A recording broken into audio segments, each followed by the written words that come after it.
So let's get the three-part overview of the Atlas Trainman Plus GenSet CP Rail 2101 started. First part is going to be a quick overview of the model by Atlas. Second part is going to be a two-parter covering Ron 2448 Toyman's install of the DCC Soundtracks decoder and the sound and functionality of it afterwards. So, I paid for this model a killer deal from Otter Valley Railroad last fall. I believe it was $75 or $79 on sale. They normally go for $150 here in Canadian. So what has Atlas done for that price, anywhere from the $79 to $150? Great detail actually for it. Comes DCC. They did another release, I believe, last year. I believe this was originally released in 2011 or 2012. They're re-releasing another re-release, this time with new road names and numbers, and they're going to be ESU lock sound equipped. But as for the details, what you get is great detail on the handrails. Handrails are actually quite robust. They're not flimsy. All the handrails are individually applied. Great detail on the air conditioning units. Has a ice skate antenna. It has horns on the front and the back. Has full LED lighting. The number boards are not lit, but the headlights and the front ditch lights and the rear ditch lights just right under the anti-climber are bright white LEDs, which is fantastic. Every manufacturer should start using those. And you have metal etched windshield wipers on the front side windows and the back side windows.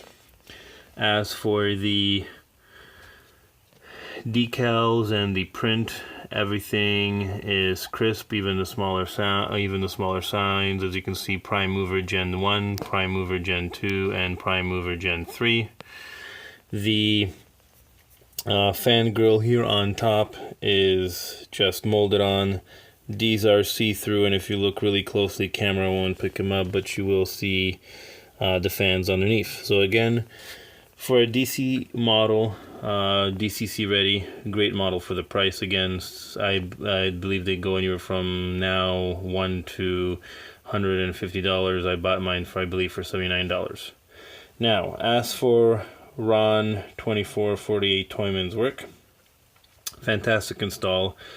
For the size of Soundtrack decoders, and Soundtrack is the only one right now doing a decoder for the GenSets. Again, Lock Sound should be coming out with theirs soon. We had to use Sugar Cubes, but again, Sugar Cube speakers, I highly recommend. They work better than anything else on the market. I believe the Sugar Cube's either in here or in here under the weights. The decoder board lies right around here, just underneath the top of the short hood. In order to fit the capacitor, he had to put it in the cab. You can slightly see this capacitor. Again, not a big deal. Makes the locomotive work, unlike the locomotive that I got from Dave as a present. Sparky 107 was the sister unit 2100. The shop cut off the capacitor, so every time the decoder overheats, the decoder would start acting up. So more on that in another video, once I get 2100 up and running when the ESU lock sound decoder comes in. As for the weathering, fantastic weathering by Ron.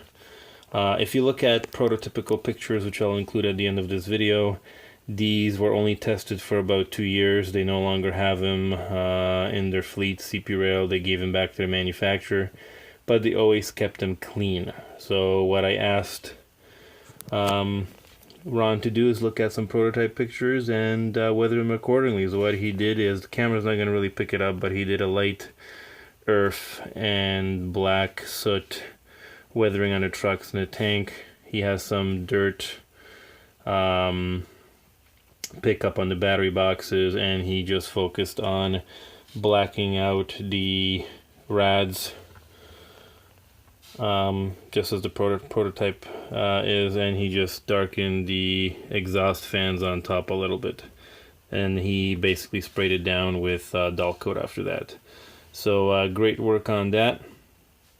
Guys, I highly recommend Ron 2448 Toyman for weathering and DCC installs. So if you guys are interested, go to his YouTube page and private message him. I know he does a lot of work for guys across North America. I'm pretty sure he might be willing to do stuff for guys overseas. Just contact him and get a talking with him. Like I said, he does great installs, and he does little great extras. He changes out usually the metal or plastic manufacturer crappier couplers with KD full metal self-centering whisker couplers. So he does a great job. Now, because this unit came with LED lights, he keeps them LED, but any other unit, he scraps out the old rice bulbs if they're on older manufacturer and changes them to LED. So he does great work. So definitely check his channel out for some other installs he did for other people and himself. He does a fantastic job. And when we come back with this video, we'll be looking at the sound quality and some of the sounds and running on slow speed of this locomotive. So as you can see, guys, with the ESU Lock Sound Sugar Cube speakers and Ron's programming, the sound's very nice and crisp. It's not overly a loud unit, being a GenSet, primarily a modern switcher. It has 3 700 horsepower engines that run individually or simultaneously, depending on how much speed the locomotive is going under or how much load is going under. I believe the first engine only does notch 1 to 2, and second engine in conjunction with the first engine does notches 2 to 4, and then the final prime mover hits on notch 5 to 6. Again, great sound. I'm going to go through some of the sounds for you guys for the shakiness of the camera. There's the bell.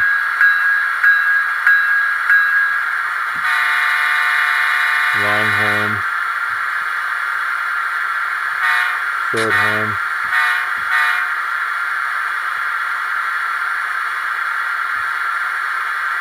So definitely great sounds coming out of this. Again, we'll do a little bit of the prime mover for you here.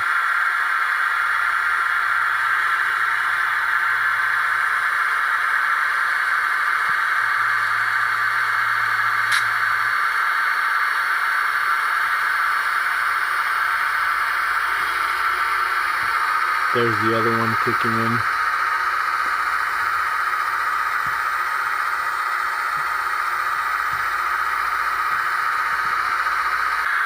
So, as always, guys, thank you for watching, subbing, liking, and commenting, and sharing, and I will see you in the next video. Take care.